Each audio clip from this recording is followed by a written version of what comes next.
Bonsoir à tous, très heureuse de vous retrouver en ce samedi 4 janvier. Tout de suite, le sommaire. Le village de Noël accueille ses derniers visiteurs aujourd'hui et demain. Ce sont les ultimes heures pour en profiter. Vous étiez nombreux ce samedi sur le port Hercule pour le plus grand bonheur des commerçants. Nous rejoindrons notre envoyé spécial au Qatar où les conférences de presse sont eu lieu aujourd'hui avant le trophée des champions qui opposera l'AS Monaco FC au Paris Saint-Germain. Enfin, comment va se dérouler 2025 pour chacun d'entre nous, Bélier, Poisson ou Balance? Pour le savoir, nous avons contacté le célèbre voyant et astrologue Didier Dorian. Il sera en visioconférence avec nous dans quelques instants. Il ne vous reste plus qu'un jour pour profiter du village de Noël. Installé sur le port Hercule depuis le 6 décembre, il fermera ses portes demain à 22h30. Vous étiez nombreux ce samedi à profiter une dernière fois des stands gourmands et des attractions. Un reportage de Marie Bonnet-Blanc et Hugo Comaza. Dernier week-end avant la rentrée, les visiteurs sont venus en nombre ce samedi afin de profiter des derniers instants de fête au village de Noël. On a encore le plaisir de profiter du marché de Noël. C'était vraiment un très très beau marché, plein de belles décorations, plein de souvenirs pour mon fils. Et on en profite avec les rayons de soleil. Voilà. En fait, on profite des derniers moments des fêtes de Noël pour les vacances et on est venu ici parce qu'on sait que c'est super et il y a beaucoup d'animations vraiment sympas. On profite énormément et puis voilà, et puis bientôt la rentrée. On a profité pendant 2 semaines de magnifiques villages de Noël et maintenant avec mes petits-enfants, voilà, dernier jour.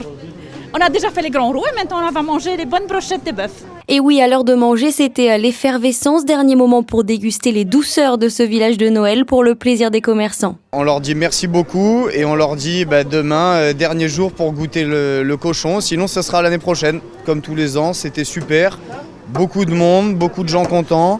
Et puis voilà. Du côté des exposants, c'est également bientôt la fermeture de leur chalet et le bilan de ces quelques semaines est là aussi plus que positif. Moi je vends que des bijoux à base de perles d'eau douce.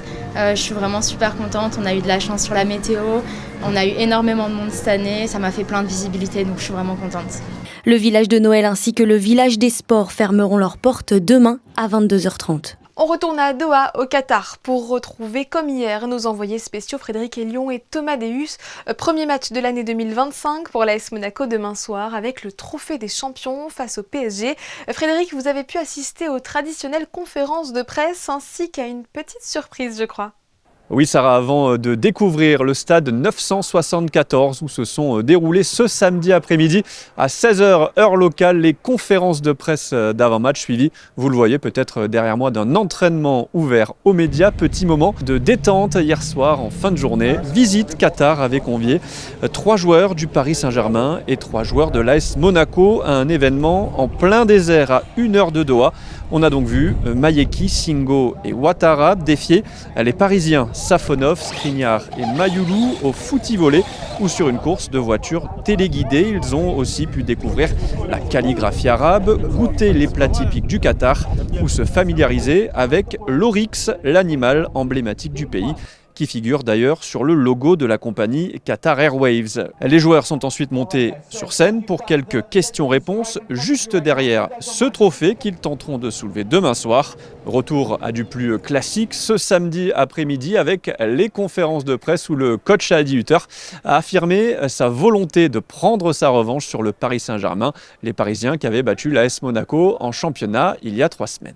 It's a very, very important game for AS Monaco tomorrow to play against PSG for this title. 3 weeks ago we played against PSG in Monaco. It was a demanding game, but also we were really close to win this game also. Tomorrow it's a new game, a single game, it's a final. We are fighting for this. We are here to win a title, but also we know that we need a perfect game to beat PSG.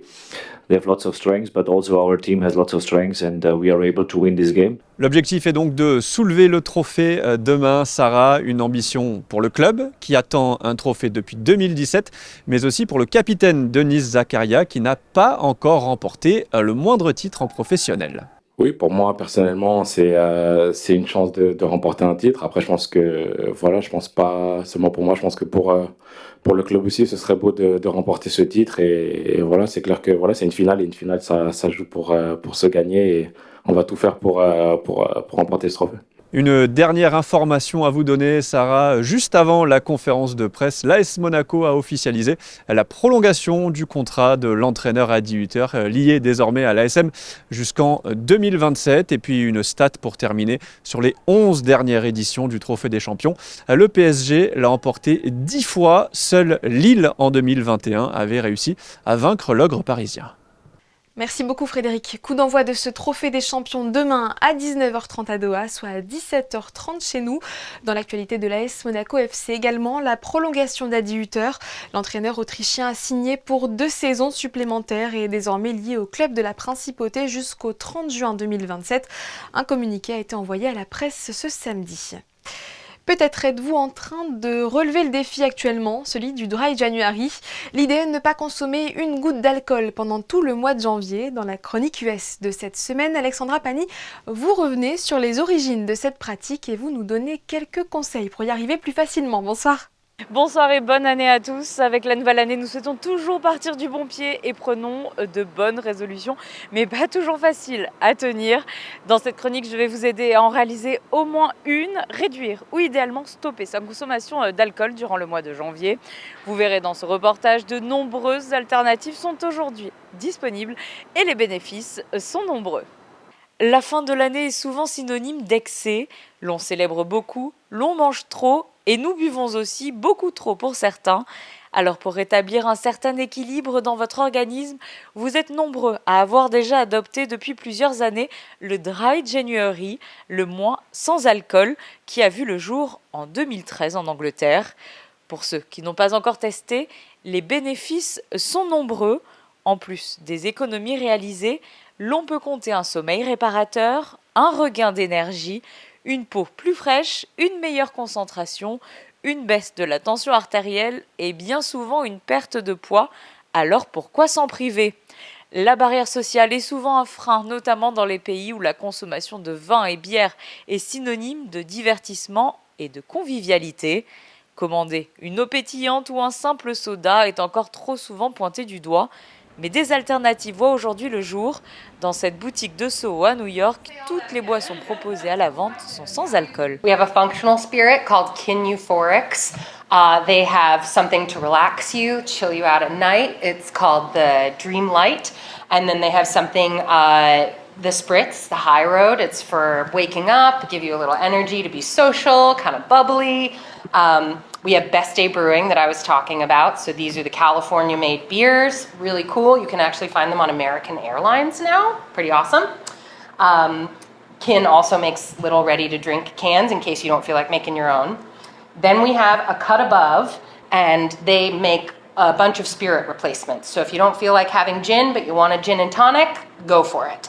Mezcal, tequila, whisky, they do it all. They do it really beautifully. Une tendance que l'on retrouve dans de nombreux restaurants new-yorkais à présent. Non-alcoholic pairing at restaurants is way more innovative and interesting because the chefs have to think a little more about what else to do. And you sometimes get a really beautiful selection. So many of our brands, Non is one, a sparkling wine that we carry, that's made by a Michelin star chef. There's a number of products like that. Les bières sans alcool ont lancé la tendance il y a quelques années, mais aujourd'hui l'offre est bien plus étoffée. Des spiritueux 0% aux vins désalcoolisés, en passant par les thés fermentés pétillants, il y en a pour tous les goûts. Vous n'avez donc plus aucune excuse pour ne pas arriver au bout de ces 31 jours sans alcool. Et vous avez la possibilité de vous inscrire sur le site officiel du Dry January ou télécharger l'application Try Dry pour recevoir des recettes justement, mais aussi des astuces et des partages d'expériences. Et puis petit rappel, nous évoquions jeudi ce challenge avec le directeur du centre de soins d'accompagnement et de prévention en addictologie, Jean-François Goldbroch, pour connaître les bienfaits sur la santé de ce mois sans alcool. Une interview à retrouver en replay sur notre chaîne YouTube. Opportunités professionnelles, voyages, rencontres amoureuses, que nous réservent les astres en 2025 ? Pour le savoir, nous avons contacté celui que l'on surnomme le voyant des stars et qui est aussi l'auteur du best-seller L'Oracle Bleu. Il s'agit du médium et astrologue Didier Dorian. Bonsoir. Bonsoir à toutes et à tous, et merci à Monaco Info pour m'accueillir chez vous à travers cette vidéo bien sûr, puisqu'on est voisins. Je suis de Cannes et vous êtes de Monaco. Merci à Vive la vous Côte d'avoir d'Azur. accepté. Et meilleurs vœux Meilleurs à vœux tous. à vous également. Que peut-on dire de manière générale de cette année qui démarre, paraît-il? Elle sera riche en changements, vous confirmez?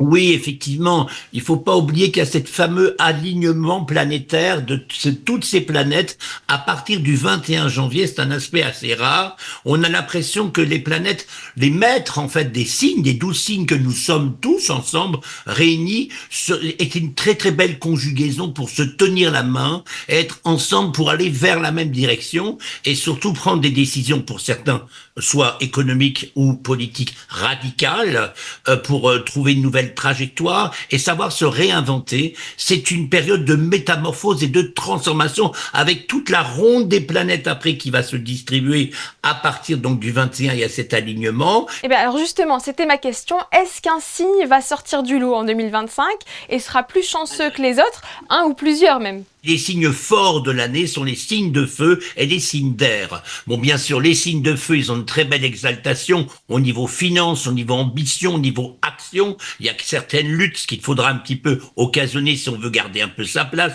se maintenir et ne pas faire du surplace.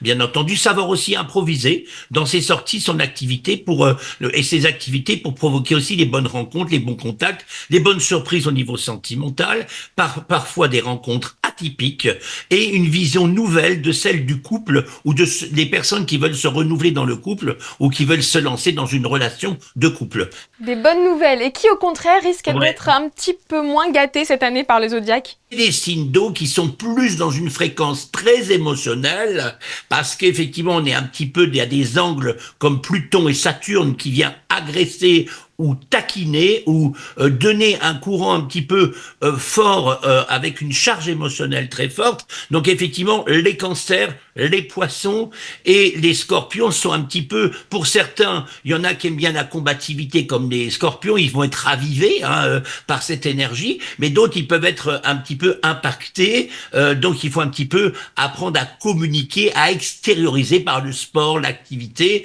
et si on avait des histoires qui étaient restées un petit peu en tréfonds au fond de soi-même, ne pas rester dans ces ressentiments, mais plutôt organiser un contact, une rencontre, une discussion pour essayer de retrouver l'harmonie. C'est le moment de mettre le pied à l'étrier et vous pouvez gagner la place du cœur de l'être aimé, de ceux que vous aimez autour de vous et de vous lancer aussi dans une action plus, on pourrait dire plus rentable quelque part, puisque comme on est un petit peu dans une fréquence vibratoire difficile, vous allez pouvoir gagner du galon au fur et à mesure après les 6 premiers mois de l'année. Très bien. Et de son côté, la numérologie nous plonge dans l'énergie du chiffre 9. Quel est le symbole de ce chiffre ? Alors le chiffre 9, je vois que vous êtes un petit peu penché sur les magazines ou les livres de numérologie. Je vous dis bravo pour les médias qui sont de plus en plus intéressés à ce phénomène astro-numéro. Effectivement, le 9, c'est l'universalité, c'est les autres, c'est l'étranger, c'est les frontières. On a effectivement un côté plus globe-trotter, aussi l'intellect qui est branché vers l'extérieur. D'ailleurs, on parle du voyage intérieur comme du voyage extérieur. C'est la lecture, c'est l'évasion, c'est les médias aussi, la communication, et puis quelque chose qui se repend et qui se propage. Alors on parle souvent de ce phénomène des réseaux sociaux, peut-être qu'il faut baliser pour certains, parce que vous avez vu ce que ça peut faire comme effet pour certains positifs, parce que ça les met en lumière, et d'autres ça les surexcite, ça va donner des sentiments d'aliénation et d'hystérisation, à faire attention pour le consommateur, je dirais consommateur, parce qu'on consomme quelque part un réseau social, en tant qu'adolescent, 14 ans, 15 ans, ça fait gonfler les égos et après ils perdent la mesure d'eux-mêmes parce qu'ils sont dans une démesure qui est répertoriée vers l'extérieur. Donc il y a une loupe amplificatrice où il faut faire attention à ce chiffre 9 parfois qui est bénéfique mais qui peut être un petit peu trop, on pourrait dire trop amplifié effectivement, trop intense. Et dernière question, toujours un peu personnelle, comment êtes-vous devenu médium et à quel moment vous avez su que vous aviez un don ? Je me suis jamais rendu compte que j'étais médium, et que je voyais, je me suis rendu compte que les gens ne voyaient pas. C'est pas la même chose, parce qu'en fait, je pensais que tout le monde voyait au départ, voilà. Donc, ça a été plus difficile pour moi, parce que je me suis rendu compte que les gens ne voyaient pas.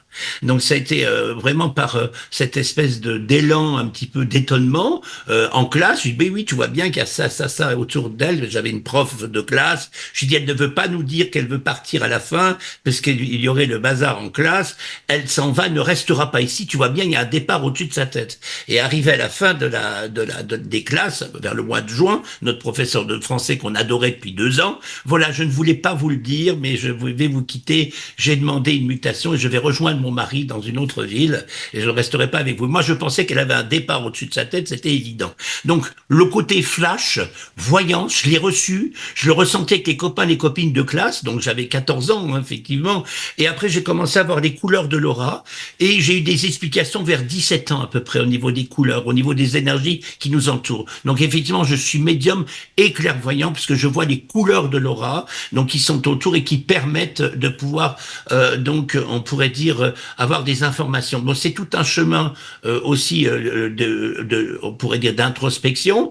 Bien sûr, j'ai créé l'Oracle Bleu avec Sylvie Bretz, la maman du jeu, qui est devenue un best-seller, hein, et aussi Olympie, le tarot des dieux grecs avec Pierre Strapellas. Donc effectivement, j'adore la divination, j'adore la symbolique, parce qu'il y a beaucoup de choses qu'on peut apprendre, comme vous, comme des collègues ou des personnes qui sont un peu intéressées à l'ésotérisme, par la symbolique. Déjà, il y a des choses très symboliques qu'on peut comprendre. Bien sûr, la médiumnité, c'est un don. Voilà, donc il faut l'utiliser comme vous pouvez avoir le don de la communication et du journalisme, comme quelqu'un de la danse, ou on pourrait dire de la musique. Donc je dirais on est un peu comme des artistes. Alors c'est de l'art divinatoire, voilà. Donc on est parapsychologue, un côté un peu parapsy, paranormal et psychologue, et aussi artiste, puisque c'est de l'art divinatoire. Je dirais que la cuisine c'est le 8e art, et que la voyance et la divination c'est le 9e art. Eh bien, on va terminer sur ça. Merci beaucoup Didier Dorian pour tous ces éclairages. Merci, namasté, bonne année 2025 à tous. Si vous avez à la maison un petit compagnon à 4 pattes, sachez qu'une nouvelle clinique vétérinaire a ouvert tout récemment dans le quartier de Fontvieille, rue du Gabian précisément. Baptisée la Petite Clinique, 3 vétérinaires et 2 assistantes y accueillent avec soin vos animaux. Visite guidée avec Patricia Navarro et Olivier Bonello. C'est un véritable petit hôpital pour les animaux de compagnie qui a ouvert ses portes début décembre dans le quartier de Fontvieille. Ici, la prise en charge est large, allant des soins bucco-dentaires aux interventions chirurgicales jusqu'au traitement des maladies chroniques ou la réalisation des examens annuels traditionnels. La petite clinique est née de la volonté d'une jeune monégasque rentrée au pays après avoir étudié et exercé pendant 10 ans aux États-Unis. Bonjour. Allez-y. On va regarder tes dents. Oui, tes oreilles. Nous, on fait les choses de base que les gens connaissent, les vaccins, les chirurgies de convenance, donc stérilisation, castration, etc. Après, par exemple, là, ce week-end, on avait des urgences. Le docteur Ossena a fait une entérectomie. Il y avait un Malinois, il avait mangé une pomme de pain, il avait besoin d'une chirurgie, il avait une occlusion intestinale. Donc les chirurgies d'urgence, si les gens ont besoin. Après, de tout, de la médecine préventive. Il y a beaucoup de chiens âgés ici. Et la médecine de nos jours, idéalement, elle est préventive. Parce que quand on veut prolonger la qualité de vie, c'est vraiment la meilleure façon de faire. Et à la petite clinique, le maître mot, c'est le bien-être des animaux, dont certains se montrent particulièrement stressés lorsqu'il s'agit de se rendre chez le vétérinaire. Moi, c'est vrai que j'aime bien travailler. Je fais des longues consultations, je vais au rythme d'un animal. J'aime bien travailler au sol. Si c'est un gros chien, de le mettre sur la table, il glisse. Enfin, tous les vétos savent, mais on ne change pas du fait de nos habitudes. Et comme je suis assez jeune encore, même si ce projet me vieillit, j'aime bien réinventer les choses. Du coup, on a choisi un sol très antidérapant qui atténue le bruit. On met des diffuseurs de phéromones un peu partout. Donc, il y a plein de petits trucs comme ça. La crème anesthésiante avant la pose de cathéter. Donc, plein de choses qu'on peut faire à notre façon. Aux côtés des 3 vétérinaires de la petite clinique, 2 assistantes sont également présentes. Elles ont été habitués à travailler dans des services d'urgence vétérinaire. L'accueil se fait tous les jours de la semaine et le samedi jusqu'à 16h, rue du Gabion. C'est la fin de cette édition et pour la clôturer en beauté, comme depuis plusieurs jours, nous vous proposons de revivre en photo les moments qui ont marqué l'année écoulée. Souvenez-vous, c'était le 18 juin dernier. 6 relayeurs, dont Charles Leclerc et le prince Albert II, ont porté la flamme olympique avant qu'elle n'atteigne Paris le 26 juillet. En 2024, Monaco était ainsi, pour la seconde fois de son histoire, l'une des prestigieuses étapes du parcours de la flamme. À suivre votre météo présentée par Marie Bonnet-Blanc. Quant à moi, j'aurai le plaisir de vous retrouver demain à 18h30 pour clôturer la semaine d'ici là. Passez une excellente soirée sur Monaco Info.